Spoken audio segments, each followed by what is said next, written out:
Want to know if Base 2020 can go sideways fast? Here's a valve job that turned into a full chemical incident. It started like a classic trap. Somebody sees what looks like a small leak and thinks, no big deal, quick fix. The permit was clear, hand tools only. That rule exists for a reason, because the second you improvise, you start stacking risk. Then the impact wrench shows up, and that's where the job starts drifting from controlled maintenance into poor bad decision-making.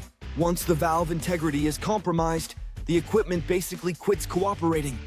And now the process is in charge, not the worker. The result? A release of 554 pounds of toxic chlorine. At that point, this is no longer a maintenance issue. It's an emergency. And just to make it worse, the worker didn't have the escape bottle. So now a bad choice becomes a life-threatening situation. Chlorine and water are a nasty combination. Add moisture and you create corrosive conditions that make everything more dangerous, fast. That corrosion helped destroy the bolts. So the hardware failed, containment failed, and the whole job unraveled exactly how safety people warn it will. The brutal lesson?